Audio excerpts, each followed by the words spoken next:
Hello मेरे प्यारे बच्चों, कैसे हैं आप लोग। बच्चों, जैसे कि हम लोग क्लास 11th के एनसीईआरटी फिजिक्स के एक्सरसाइज का क्वेश्चन कर रहा था। ठीक है, तो हम लोग इस सीरीज में अभी देख रहे थे चैप्टर 2। इस चैप्टर का नाम है यूनिट एंड मेजरमेंट। इसका हम लोग देख रहे थे एक्सरसाइज का क्वेश्चन। ठीक है, तो इसमें हम लोगों ने 2.25 तक कर लिया था। एक्सरसाइज नंबर 2.25 तक कर लिया था। तो आज हम लोग देखने वाले हैं 2.26 से। ठीक है बच्चों, चलिए शुरू करते हैं। तो देखिए बच्चों, यहाँ पर जो अपने पास क्वेश्चन है 2.26, इसमें है it is claimed that two caesium clocks if allowed to run for 100 years free from any disturbance it may offer by only about 0.02 second.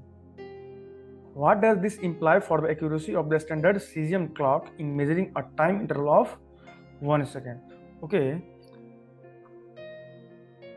तो यहाँ देखेंगे, देखिए जो डिफरेंस है, the difference in time of cesium clock is 0.02 second and the time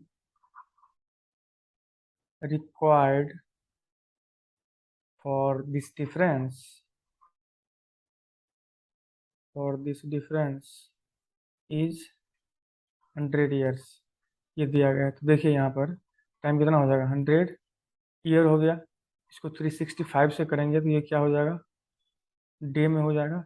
24 से करेंगे multiply तो ये क्या हो गया, आवर में हो गया। फिर 60 से किया तो किस में हो गया, मिनट में। फिर 60 से किया तो ये क्या हो गया, सेकंड में। तो ये जो अपने पास आएगा 3.15 इंटू 10⁹ सेकेंड, क्योंकि ये हम लोगों ने सेकंड में इसको कर लिया। तो देखिए, तो हो जाएगा, क्या हो जाएगा, the time difference for 1 second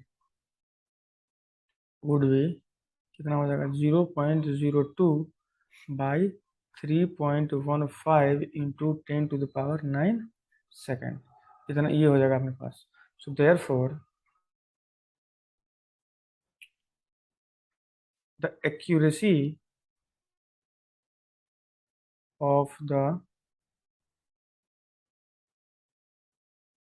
standard cesium clock in measuring 1 second time को मेजर कर रहा है, 1 सेकेंड टाइम इंटरवल, कितना हो जाएगा, ये हो जाएगा इज 3.15 इंटू 10⁹ बाई 0.02। ये हो जाएगा 1.5, ये नहीं पॉइंट बनेगी, इधर आ जाएगा ना। तो 157.5 इंटू 10⁹ सेकेंड। तो ये अप्रोक्सीमेटली जो हो जाएगा 1.5 इंटू 10⁻11 सेकेंड। ये हो गया अपना। ठीक है, तो चलिए नेक्स्ट क्वेश्चन की तरफ चलते हैं हम लोग। नेक्स्ट क्वेश्चन जो अपने पास 2.27 है, इसमें क्या बोला गया है, estimate the average mass density of sodium atom assuming its size to be about 2.5 angstrom. Use the known values of Avogadro number and the atomic mass of sodium. Okay, so compare it with the density of sodium in its crystalline phase, 970 kilogram पर metre cube, ये density है। Are the two densities of the same order of magnitude? If so, why?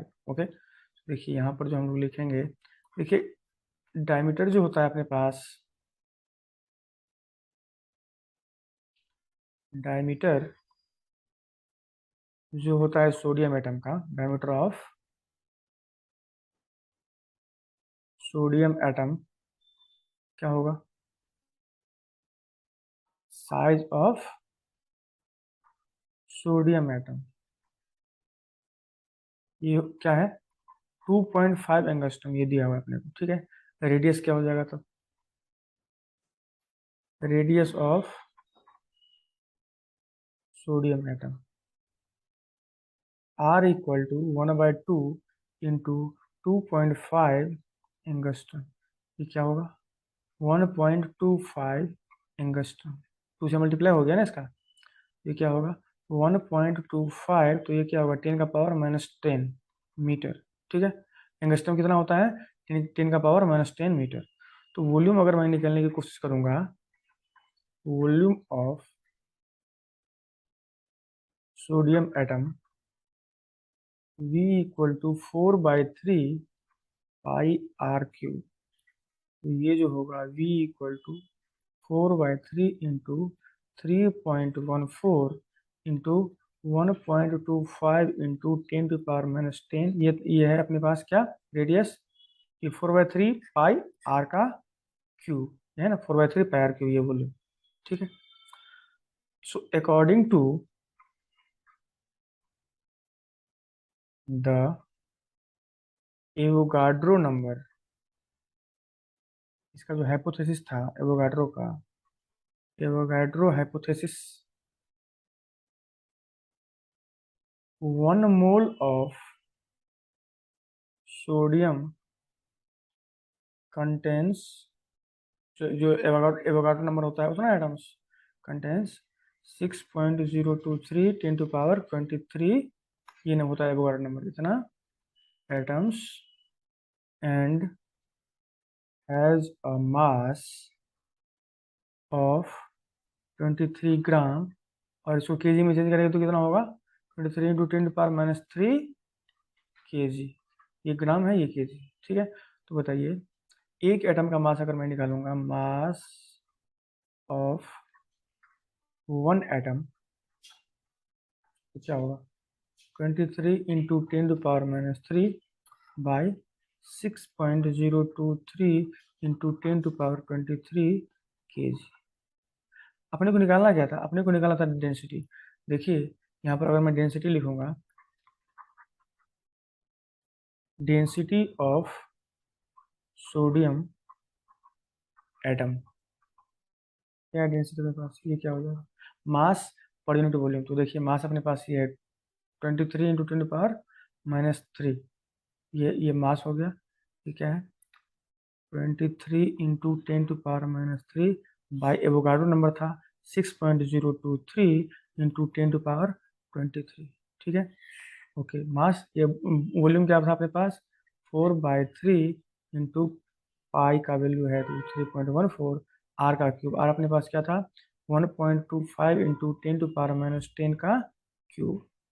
ठीक है, ये जो अपने पास आएगा ये आ जाएगा 4.67 into 10⁻⁻5 KG per metre cube. Therefore density जो हो जाएगा क्या हो जाएगा 4.67 into 10⁻⁻5 KG per metre cube, पर मीटर क्यूब। ठीक, so it is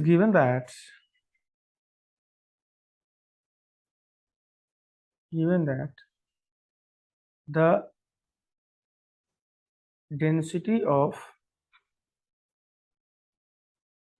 sodium in crystalline phase is 970 kg per meter cube. Hence, the density of sodium atom and the density of sodium in its, क्या दिया हुआ है crystalline में, condition दिया है अपने को crystalline phase are not in the same order, इसीलिए क्या होगा this is because in solid phase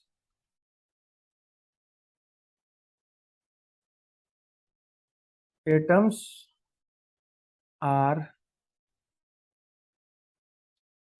closely packed and hence the interatomic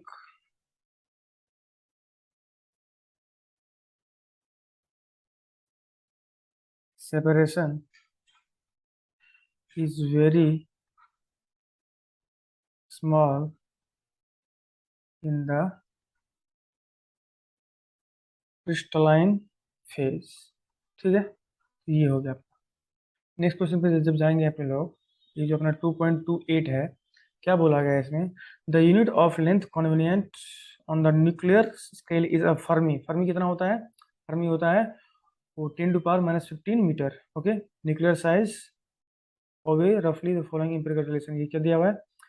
are equal to R naught e⁻1/3, where R is the radius of the nucleus, A mass number है, R naught constant है, जो कि किसके equal है? लगभग 1.2 Fermi के।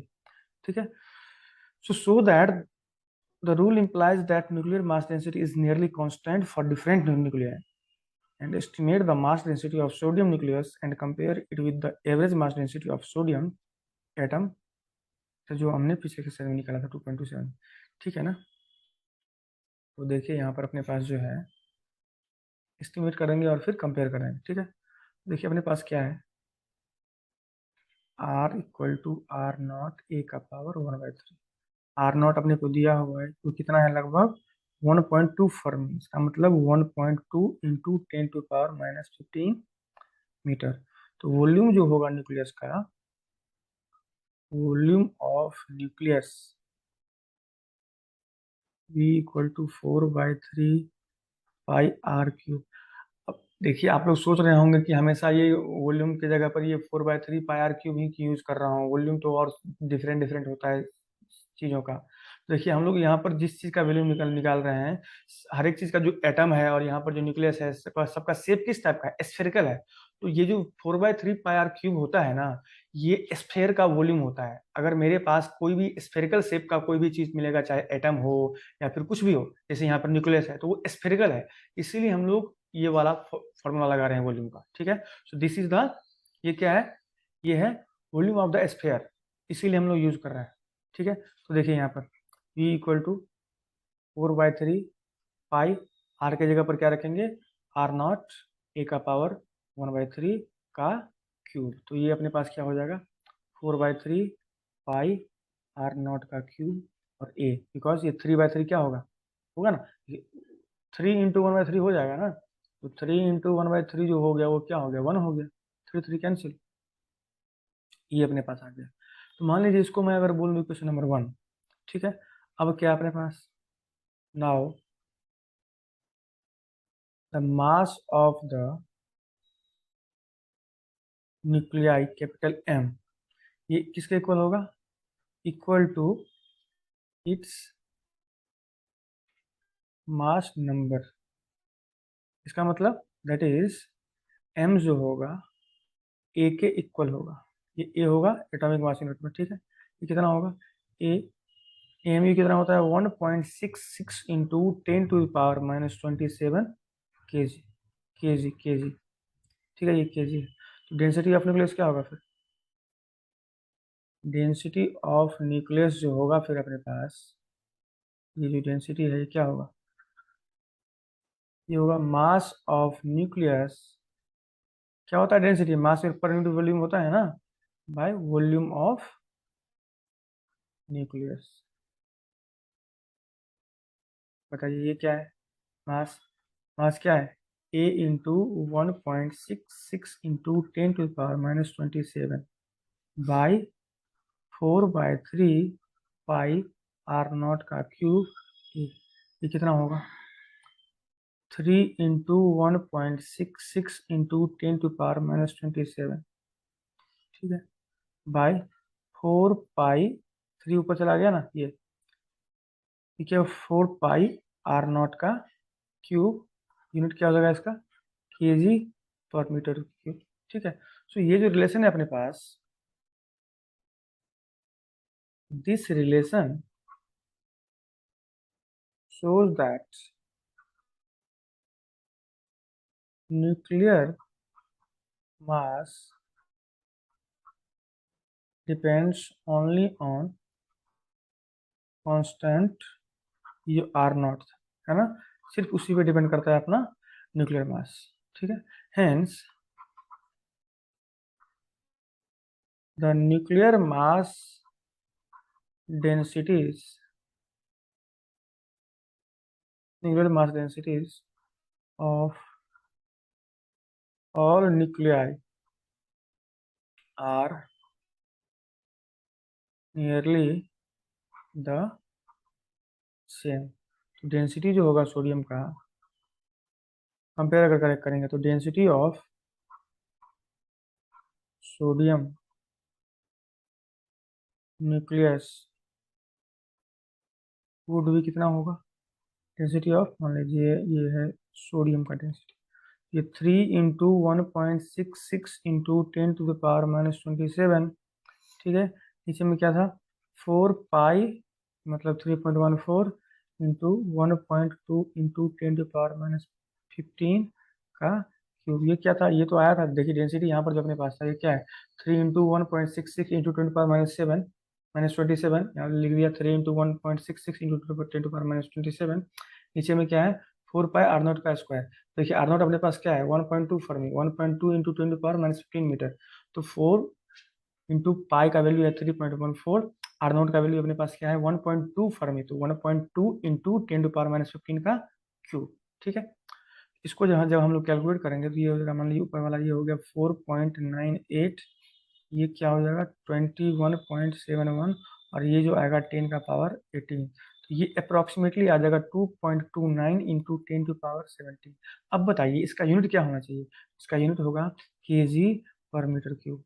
सो hence density जो आया अपना सोडियम का 2.29 into 10⁻17 KG per metre cube.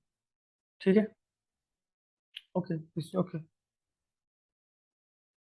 है ना, ये अपना आ गया डेंसिटी सोडियम एटम का। नेक्स्ट क्वेश्चन जो अपने पास है, देखिए यहाँ पे ये है 2.29। ये a laser is a source of very intense monochromatic and unidirectional beam of light. These properties of a laser light can be exploited to measure long distances. The distance of the moon from the earth has been already determined very precisely using a laser source. Using a laser source of light. ठीक है, laser source of light. A laser light beamed at the moon takes 2.56 seconds to the return after reflection at the moon's surface. How much is the radius of the lunar orbit of the earth? Okay, so ये radius पूछ रहा है lunar orbit of the earth. देखिए time जो है अपने पास, the time taken by the laser beam to return earth after being reflect के बाद ना वो रिटर्न होगा बीइंग रिफ्लेक्टेड। ये दिया हुआ है टाइम, कितना दिया हुआ है, देखिए यहाँ पे 2.56 सेकेंड। हम लोग जानते हैं स्पीड ऑफ लाइट जो होता है वो कितना होता है, लाइट बी कितना होता है 3 × 10⁸ मीटर पर सेकेंड। तो बताइए टाइम क्या हो जाएगा फिर, time taken by the beam to reach the moon कितना होना चाहिए, 1/2 into 10⁻²56 1.28 second. and we know that the radius of the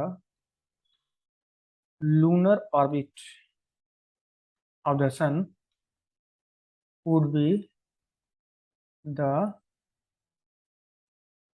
distance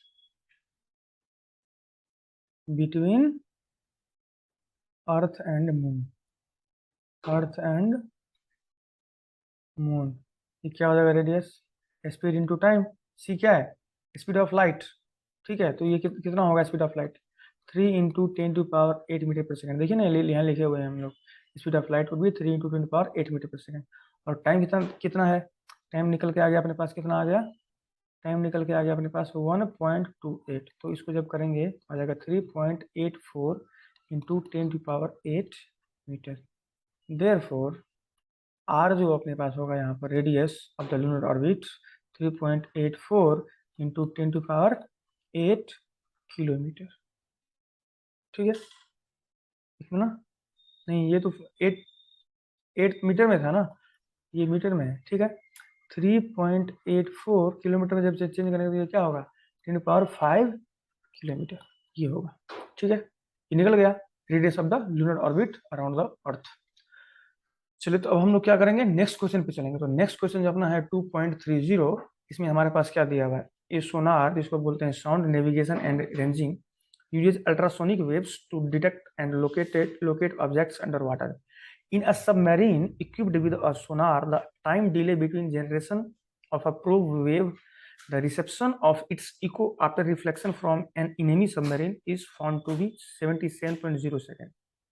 What is the distance of enemy submarine? Speed of sound यहाँ पर क्या दिया हुआ है वाटर में, 1450 मीटर पर सेकेंड। ठीक है, चलिए हम लोग यहाँ पर इसको कोशिश करते हैं बनाने की। देखिए, लेट कर लेते हैं पहले ये डिस्टेंस जो है, लेट द डिस्टेंस, डिस्टेंस पूछ रहा है ना, तो ये डिस्टेंस पहले क्या करते हैं, लेट कर लेते हैं, मान लेते हैं, उसके बाद वो निकाल लेंगे। Let the distance between the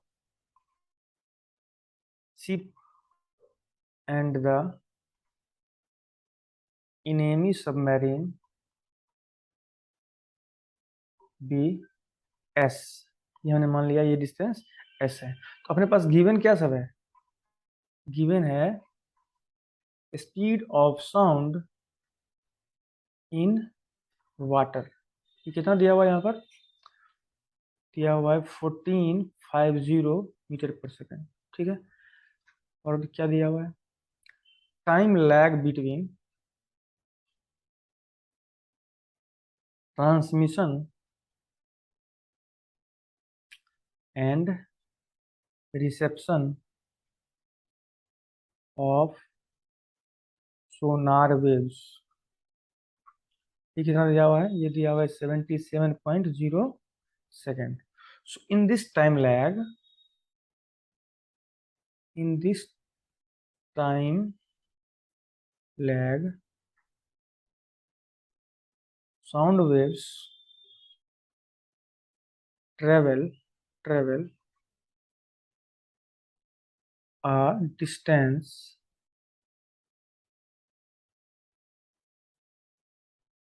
which is twice the distance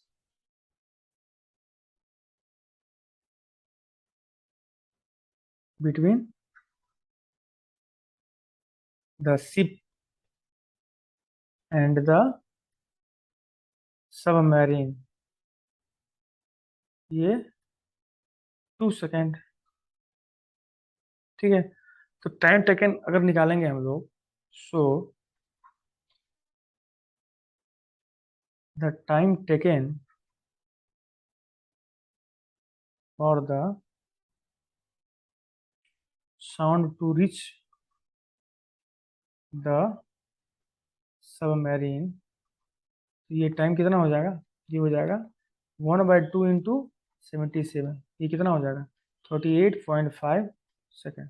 सो लिख देंगे आराम से हम लोग, 10 the distance between the ship and the